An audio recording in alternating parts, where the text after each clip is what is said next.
Olá, muito boa noite para você. O Rio Grande do Norte registrou 1.051 casos de Covid nas últimas 24 horas. Os dados são da Secretaria Estadual de Saúde, que tinha registrado mais de 1.000 casos em um intervalo de 24 horas pela última vez, no último dia 5 de julho. Nunca é demais lembrar que reforçar o esquema vacinal é uma das principais maneiras de frear o aumento de casos de Covid.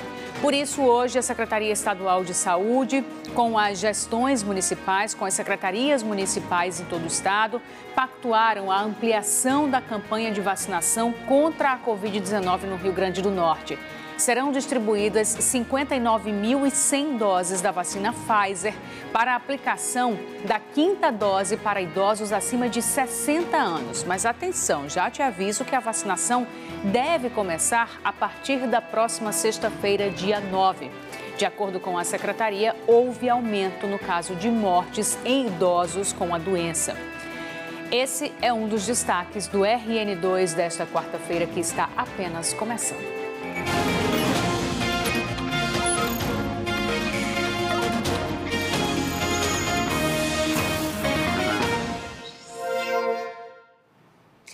Em greve há mais de 10 dias, médicos da COPMED, que atendem na Rede Municipal de Saúde de Natal, se reuniram já no fim da tarde de hoje para decidir se aceitam a proposta da Prefeitura e retomam as atividades. Nós estamos mostrando, a gente vem mostrando aqui no RN2 o impacto dessa paralisação na população que procura atendimento na Rede Pública de Saúde de Natal. Vamos falar com Ayrton Freire, que tem mais informações, porque o que a gente quer saber é se essa paralisação acabou, se as atividades vão ser retomadas. Ayrton, boa noite. Boa noite, Emily. Claro, para você que se liga agora no RN2. Olha, para a população temos uma boa notícia, Emily Vigílio. A paralisação terminou sim. Após 13 dias, você já destacava mais de 10 dias de paralisação. Essa assembleia da COPMED reuniu cerca de 70 médicos cooperados e começou um pouco depois das 5 da tarde, demorou, viu? Terminou agora há pouco, um pouquinho antes das 7 horas da noite. E aí, os médicos da cooperativa que presta serviço para o município de Natal acabaram aceitando a proposta feita pela Prefeitura através da Secretaria da Administração Pública do município e também da Secretaria Municipal de Saúde. Que proposta é essa? Antes, é importante lembrarmos que estamos falando aqui de um atraso de 5 meses nos salários desses médicos. A última vez em que eles receberam pagamento foi no mês de junho. Então, de julho até novembro, dezembro ainda não, porque não venceu ainda, mas de julho até novembro os salários estão em atraso. Então, a Prefeitura propôs para os médicos o seguinte: pagar até a sexta-feira que vem, ou seja, depois de amanhã, o mês de julho, e pagar entre o fim de dezembro e o começo do mês de janeiro de 2023, mais um salário, no caso, o salário do mês de agosto. Como estão há 5 meses sem receber, os médicos acabaram aceitando essa proposta. Mas aí, claro que assim como eu, você deve agora estar pensando, né, que em 2023 os médicos já vão começar o ano na mesma situação de hoje, com 5 folhas em atraso. E é isso que eu questionava agora há pouco a diretoria da cooperativa, que informou que, quando eu falo 5, porque dezembro vai vencer, não é? E aí a diretoria informou o seguinte, não é, que dentro desse acordo, não é, há uma expectativa em torno da votação do orçamento do município pela Câmara dos Vereadores aqui de Natal, para que dessa forma esse pagamento possa ser regularizado. Além da pauta da cooperativa para pagamento desses vencimentos em atraso, a outra pauta é exatamente um cronograma de pagamento, já que os médicos não têm um dia fixo dentro do mês para receber. Para simplificar seu entendimento, meu amigo, minha amiga, é como se você trabalhasse para uma empresa e não soubesse exatamente o dia do mês em que essa empresa fosse te pagar. São essas as informações, a paralisação tem fim, então a expectativa, Emily, é que amanhã de manhã o serviço volte à normalidade. Já é de imediato, mas já estamos às 7 horas da noite, então realmente esses 100%, nós estávamos com 30% de operação, os 100% devem ser atingidos mesmo amanhã de manhã. Volto com você. Obrigada, Ayrton. Sem dúvida, uma notícia muito esperada pela população que vinha sofrendo além do que já sofre, né, com a rede pública de saúde. Obrigada pelas informações. Ainda falando sobre saúde, o Rio Grande do Norte voltou a registrar mais de 1.000 casos de Covid em 24 horas depois de 5 meses. Pedro Trindade tem mais informações. A última vez que o Rio Grande do Norte registrou mais de 1.000 casos positivos da Covid-19 em um único dia foi em 5 de julho deste ano. De acordo com o boletim epidemiológico divulgado na manhã desta quarta-feira pela Secretaria de Estado de Saúde Pública, a CESAP, 1.051 casos positivos foram confirmados nas 24 horas anteriores.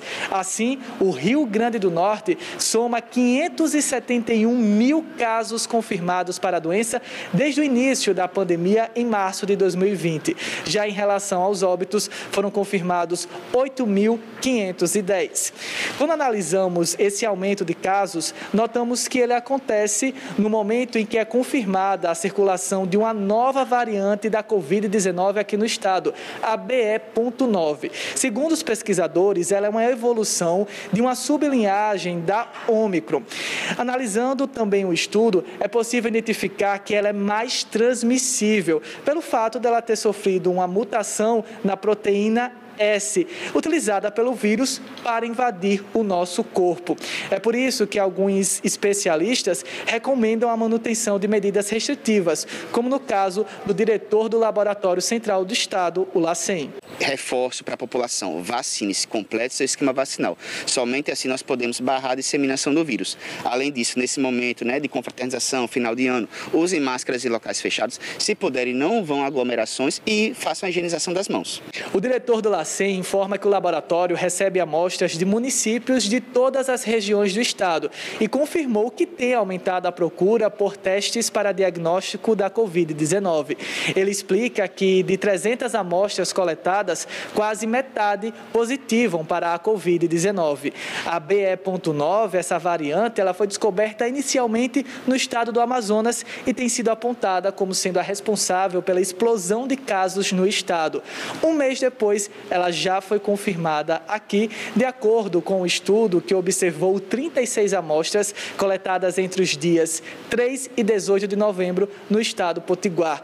Essas amostras foram analisadas pelo LACEN em parceria com a Fundação Oswaldo Cruz, a Fiocruz, do Rio de Janeiro. E é claro que reforçar o esquema vacinal é uma das principais maneiras de frear, impedir o aumento de casos de Covid. Por isso, hoje, a Secretaria Estadual de Saúde e as secretarias municipais de saúde do estado pactuaram a ampliação da campanha de vacinação contra a Covid-19 no Rio Grande do Norte. Serão distribuídas 59.100 doses da vacina Pfizer para a aplicação da 5ª dose para idosos acima de 60 anos. Mas atenção, porque essa vacinação só deve começar a partir da próxima sexta-feira, depois de amanhã. E, de acordo com a secretaria, essa decisão foi motivada pelo aumento no caso de mortes em idosos com a doença. A Secretaria de Estado da Saúde Pública do Rio Grande do Norte, observando o cenário epidemiológico e o aumento no número de casos da Covid-19, bem como o aumento no número de óbitos, em especial dos idosos que tomaram a 4ª dose de reforço há mais de 6 meses, decidimos, em comunicado com a Câmara Técnica da Vacina, ou seja, em parceria com o COSEMES, decidimos ampliar a vacinação da 5ª dose, ou seja, a 3ª dose de reforço para todos os idosos acima de 60 anos de idade. Hoje o estado do Rio Grande do Norte, ele vem vacinando aí com a 5ª dose, com a 3ª dose de reforço, os idosos acima de 80 anos. A ideia é que a partir da próxima sexta-feira nós possamos garantir essa aplicação desta 5ª dose para todas as pessoas acima de 60 anos de idade. Em Mossoró, a procura por testes de Covid-19 tem sido intensa na unidade de pronto atendimento do bairro Belo Horizonte. Ontem, segundo a direção da UPA, mais de 500 testes foram realizados na cidade. Daniele Fernandes ainda não havia feito um teste da Covid desde que começou a pandemia. Nesta quarta-feira, ela foi até a unidade de pronto atendimento no bairro Belo Horizonte para realizar o teste. Ela estava tossindo muito, então eu não sei, por isso que eu vim fazer o teste, para não botar a vida de outras pessoas em risco. O número de pessoas à procura do teste da Covid aqui em Mossoró vem aumentando nos últimos dias. Segundo o diretor desta unidade de pronto atendimento, esse número vem em uma crescente desde o mês passado. Só ontem aqui em Mossoró foram realizados mais de 500 testes para a Covid-19. A média dos últimos dias são de 300 testes por dia. Há um mês eram feitos cerca de 50 testes. Nesses 300 de testes diários está dando 100 positivos e está dando 200 negativos. José Nascimento foi um dos primeiros a pegar Covid no trabalho, logo no início da pandemia. Agora, depois de vários casos suspeitos na empresa, ele resolveu vir à UPA realizar o teste. Muito funcionário apresentou os sintomas, hoje a gente está fazendo todo o teste por precaução mesmo, para não espalhar a doença. Com os casos da doença em uma nova alta, é necessário manter os cuidados para não se contaminar e espalhar o vírus por aí, como o uso de máscaras em locais fechados e a higienização das mãos. O diretor da unidade também orienta sobre a necessidade de procurar a UPA para realizar o teste de Covid. As pessoas que podem vir à nossa unidade, nosso equipamento, são pessoas que têm sintomas, febre, dor de garganta, dor no corpo, é muito parecido com a gripe, né? Essas pessoas devem procurar nossa unidade, a não ser sem sintoma, não adianta vir à unidade, você corre até o risco de se contaminar. É passado pela triagem e essa triagem decide se você faz ou não o teste. As pessoas que estiverem do 1º ao 5º dia, pode procurar nossa unidade. Um homem suspeito de fazer assaltos no entorno da Avenida Amintas Barros foi baleado depois de uma perseguição e confronto com policiais militares. O caso aconteceu no início da tarde de hoje. De acordo com informações repassadas pelos policiais do 5º Batalhão que atenderam a ocorrência, um homem foi vítima de um assalto na Avenida Amintas Barros por volta do meio-dia. Um bandido em um carro anunciou o assalto e levou uma bolsa. A vítima acionou a polícia. Viaturas da PM foram até o local e encontraram o suspeito na Avenida Salgado Filho. A partir daí, começou uma perseguição que terminou na Avenida Jerônimo Câmara, entre a Rua Abílio Nascimento e a Avenida Interventor Mário Câmara, antiga Avenida 6. De acordo com a Polícia Militar, informações dão conta de que o condutor deste carro estava realizando assaltos no bairro de Lagoa Nova, na zona sul da capital. As informações dão conta de que a vítima ligou para o telefone 190, informando que uma pessoa que estava conduzindo esse carro com as mesmas características estava praticando assaltos na região da Avenida Amintas Barros. Quando o 190, através do CIOSP, entrou em contato com as viaturas mais próximas, e homens do 5º Batalhão estavam realizando um patrulhamento de rotina no local. Eles então iniciaram a incursão para encontrar esse veículo e fizeram a aproximação na Avenida Salgado Filho. Logo em seguida, ao perceber que ele estava sendo seguido pelos policiais, o veículo entrou aqui na Avenida Jerônimo Câmara. Já estamos próximos aqui do bairro Nazaré, na zona oeste da capital. Estamos no cruzamento aqui próximo da Avenida 6, Avenida Interventor Mário Câmara, e aqui o condutor, na troca de tiros com a polícia, acabou perdendo o controle do veículo. Subindo na calçada, ele ficou baleado. Logo em seguida, o Serviço de Atendimento Móvel de Urgência, o SAMU, foi chamado para dar atendimento a essa ocorrência e ele foi encaminhado ao Serviço de Pronto Atendimento Médico. E a Polícia Civil apreendeu um dos adolescentes envolvidos no assassinato do empresário francês Jean-Pierre, de 73 anos, no bairro de Lagoa Seca, na zona sul de Natal, no dia 6 de outubro. Uma câmera de segurança registrou o crime.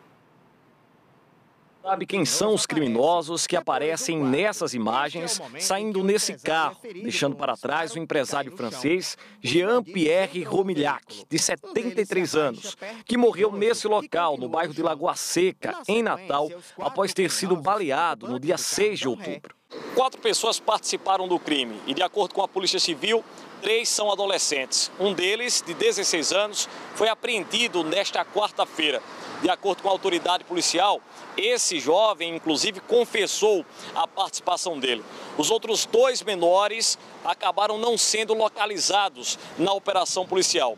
Já o adulto do grupo se encontrava preso já por outro crime, num processo que corre em segredo de justiça.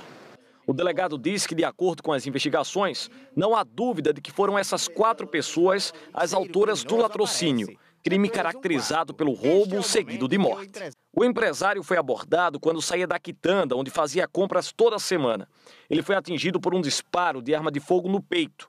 Os 4 participantes do latrocínio fugiram no carro da vítima, roubando também outros pertences. O veículo foi abandonado a poucos quilômetros dali. Aquela região da Guarita é de uma forte atuação de organizações criminosas e de adolescentes e adultos que ficam ali à mercê de praticar crimes. Então eles se encontraram sem combinação prévia, aparentemente, e saíram andando pelas ruas, a pé mesmo, à procura do primeiro alvo para abordar e realizar o roubo. Aí a gente percebeu que a intenção inicial dos agentes era subtrair pertences da vítima e utilizar o veículo para fuga. Então é assim que o veículo foi recuperado e a poucos metros do ocorrido. Jean-Pierre era dono de uma pousada muito frequentada na Praia da Pipa, na cidade de Tibau do Sul, distante 84 quilômetros de Natal. De acordo com o delegado, o foco da polícia agora está em chegar aos adolescentes foragidos. Os 2 adolescentes já estão identificados, inclusive já estão representados pelo Ministério Público e aguardam apenas a apresentação para o Poder Judiciário. Os mandados de apreensão continuam válidos, a Polícia Civil continua em busca deles e agora o próximo passo é realmente inserir o adulto nessa prática aí que já está identificado, apenas concluir a investigação com a inserção dele. Vamos para o intervalo agora. Na volta você vai ver que o governo do estado divulgou um relatório sobre o próprio patrimônio imobiliário. São mais de 4.000 imóveis, 1.000 nem escritura tinham e mais de 400 estão em desuso. Os detalhes a gente traz logo depois do intervalo.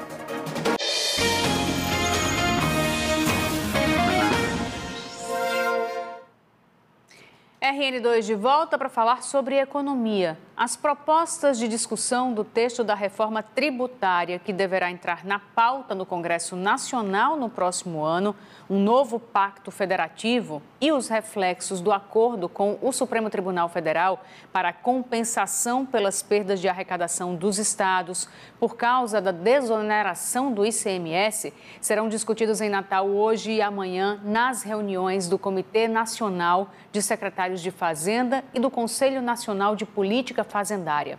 Há expectativa ainda da vinda do vice-presidente eleito, Geraldo Alckmin.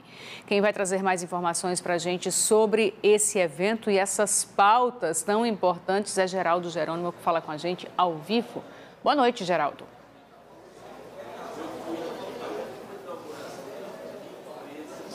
Oi, Emily. Boa noite para você, boa noite a todos. Daqui a pouco será aberta a última reunião do ano do Comitê Nacional de Secretarias de Fazenda, de Finanças, Receitas ou Tributação dos Estados, da Federação. Esse evento que acontece aqui em Natal segue durante 2 dias.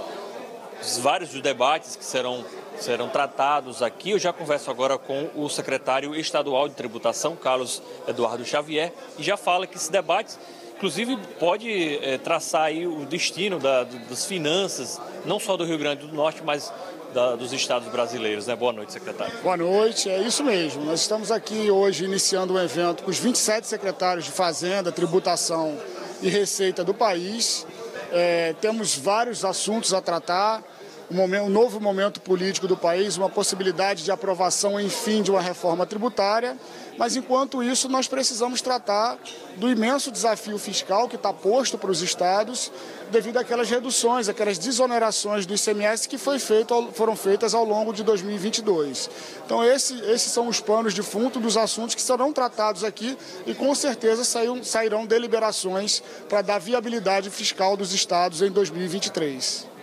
Um momento importante, inclusive, há a possibilidade até do vice-presidente eleito, Geraldo Alckmin, participar também do evento. Isso, havia a previsão, ele, enquanto coordenador da comissão de transição do novo governo, de estar aqui em Natal debatendo conosco sobre esses assuntos, mas ele está acompanhando a votação da PEC da transição, que é hoje no Senado Federal, e possivelmente, se for aprovado hoje, ele vem amanhã de manhã e amanhã à tarde participe com a gente desse debate. Se ele não puder vir, com certeza a gente vai levar essas deliberações, esses pleitos ao novo governo do país.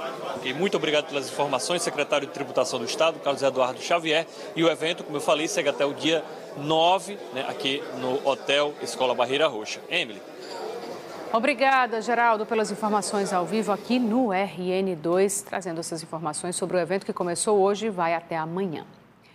A Prefeitura de Natal começou a desativar hoje as estações de transferência da capital. O desmonte começou pela estrutura que ficava no bairro Latino, perto de um supermercado. A estação da Avenida João Medeiros Filho, na zona norte de Natal, também será desativada. Segundo a Secretaria de Mobilidade Urbana da capital, o motivo para a desativação são os custos de manutenção, já que as estruturas sempre passavam por depredação, o que é lamentável. A Secretaria não disse, no entanto, qual o valor utilizado para manter as estações. A STTU informou ainda que os usuários do transporte coletivo vão continuar fazendo a integração com o cartão em qualquer ponto de ônibus. As estruturas das estações que ficam em Potilândia e em Mirassol não serão desmontadas porque hoje funcionam como abrigos de ônibus. Vamos falar sobre saúde agora. Ontem nós mostramos aqui no RN2 a situação de Jefferson Messias, de 31 anos. O motociclista sofreu um acidente no viaduto de Ponta Negra e está esperando ser transferido do Valfredo Gurgel para fazer uma cirurgia na clavícula esquerda, uma espera que já dura mais de 10 dias. Ontem, a Secretaria Estadual de Saúde tinha informado que ele estava com uma infecção decorrente do acidente e, por isso, ainda não tinha sido transferido. Mas esse Jefferson era outro. A Secretaria se enganou. No corredor do hospital, Jefferson aguarda a transferência para conseguir fazer uma cirurgia ortopédica. A Secretaria Estadual de Saúde havia informado nesta terça-feira que o paciente estava com a clavícula infeccionada e que permaneceria em tratamento. A CESAP tinha informado ainda que quando a infecção fosse tratada, Jefferson passaria pelo procedimento, que é feito em outro hospital da rede pública. A versão foi confrontada pela família. No prontuário de Jefferson, atualizado no mesmo dia, não consta informações sobre nenhum tipo de infecção no paciente e que, inclusive, ele estaria apto para ser transferido para realizar a cirurgia. O médico deixou lá, dizendo que ele só precisaria da cirurgia e estava apto para a transferência. Nesta quarta, nós voltamos a procurar a Secretaria Estadual de Saúde. A CESAP informou que houve um equívoco e que confundiu Jefferson com outro paciente que tem o mesmo nome e que também está no Valfredo Gurgel. A Secretaria disse ainda que ele será transferido para o Hospital Deoclésio Marques, em Parnamirim, e que nesta quinta vai fazer a cirurgia. Um alívio para a esposa, que está todos os dias com ele, e também para os filhos, que não aguentam mais esperar pelo pai em casa. Finalmente a cirurgia vai acontecer depois de tanta espera. Graças a Deus. Tomara que aconteça de fato, né? E com o Jefferson certo a transferência. A gente segue acompanhando esse caso. O senador eleito pelo Rio Grande do Norte, Rogério Marinho, do PL, vai disputar a presidência do Senado no ano que vem. A informação foi dada hoje pelo líder do partido no Senado, Carlos Portinho. Marinho acompanhou o anúncio de Portinho e afirmou que, se eleito, defenderá o que chamou de modernização econômica. Rogério Marinho também disse respeitar a democracia, a diversidade e quem pensa diferente. A votação está marcada para o dia 1º de fevereiro do ano que vem. O atual presidente do Senado, Rodrigo Pacheco, do PSD de Minas, já iniciou as articulações políticas para tentar se reeleger. Ex-deputado federal, Rogério Marinho comandou o Ministério do Desenvolvimento Regional no governo Jair Bolsonaro. Neste ano, deixou o cargo para disputar uma vaga no Senado e foi eleito. Em entrevista coletiva à imprensa, Rogério Marinho disse que, se eleito, conversará com todos os partidos e os respectivos líderes. O PL será a maior bancada do Senado a partir de 2023. Ao todo, o partido terá 15 dos 81 parlamentares. O governo do estado divulgou um relatório sobre o próprio patrimônio imobiliário. Os dados foram levantados em um trabalho de pesquisa que começou há 4 anos. São mais de 4.000 imóveis. 1.000 sequer têm escritura e mais de 400 estão em desuso. Você já imaginou ter um castelo em Caicó, no Seridó, um terreno bem localizado em João Pessoa, na Paraíba, e um outro na Via Costeira, aqui em Natal, onde hoje funciona um posto de combustíveis? Pois é, bem aleatório, né? Mas Todos esses imóveis fazem parte do patrimônio estadual, que nem o governo do estado sabia. O estado até hoje não havia produzido sequer uma catalogação ou relatório de quantos imóveis tinha e qual era a situação deles. Recentemente foi concluído um trabalho feito por uma empresa contratada para fazer a localização, identificação e diagnóstico de cada imóvel que legalmente pertence ao estado. Foram identificados 3.451 imóveis que pertencem ao poder público estadual. Mais de 1.000 nem escritura pública tinha. Outros 490 imóveis não foram localizados e mais 410 estão em desuso. Já tinha um pouco mais de 30 anos que o Estado não tinha essa atualização financeira dos seus bens imobiliários, foi feita essa atualização. Então, o benefício ele é enorme, né? Além da transparência e a disponibilidade das informações para a iniciativa privada que precisa utilizar esses dados de alguma forma, né? Também é um trabalho de utilidade pública. O trabalho de catalogação dos imóveis do estado começou em 2018. São terrenos, prédios e escolas em desuso, invadidos ou ocupados irregularmente. E também os cedidos em regimes diferentes, como o estádio Juvenal Lamartine, que é administrado por terceiros, no caso pela Federação Norte-Riograndense de Futebol. E o estado nem sequer recebe por isso. E as concessões públicas, como a Arena das Dunas e a rodoviária de Natal. Com as informações detalhadas de cada imóvel, o estado pode, inclusive, diminuir o número de imóveis locados pelo próprio estado. A gente já fez alguma relocação de algumas secretarias para imóveis que couberam, né? Deixaram de pagar aluguel, isso já gerou uma economia significativa anualmente para o estado. E também a gente está tentando identificar onde tem esses imóveis alugados que o estado possa ocupar, esses imóveis que podem ser ocupados, que estão de alguma forma em desuso. Isso já gera uma economia para o estado, sem falar da otimização do espaço público, né? Ele está cumprindo a função social e atendendo essa demanda. Baseado em leis de 2010 e 2020, o Rio Grande do Norte conseguiu regulamentar o que pode ser feito com esses imóveis, como a compra, venda e concessão. Exemplo disso foi a compra e indenizações para ter a área da barragem de Oiticica, que está sendo finalizada. A Oiticica é um negócio muito diferente, porque ali o Estado foi desapropriado e, além de desapropriado, também teve servidão e teve uma permuta, que às vezes a cidade que você vai ser alagada pelas águas, você lá, o seu terreno, você foi indenizado, mas foi lá para a Barra Santana e lá você construiu, principalmente quem é da área comercial. Mas, por exemplo, aquela área que vai ser alagada, agora pertence ao Estado. Exatamente. Aquela área que vai ser alagada foi desapropriada, só que numa visão bem social do governo e da Procuradoria, construiu uma nova cidade para receber aquelas pessoas que tiveram suas casas, que terão suas casas alagadas. E como você viu aí na reportagem, são mais de 3.000 imóveis e não mais de 4.000, como eu falei antes da matéria. A Petrobras anunciou que, a partir de amanhã, o preço médio do gás de cozinha para as distribuidoras terá uma redução de 9,8%. Com a queda, o preço médio cobrado pela Petrobras no botijão de 13 quilos terá uma redução média de R$ 4,55.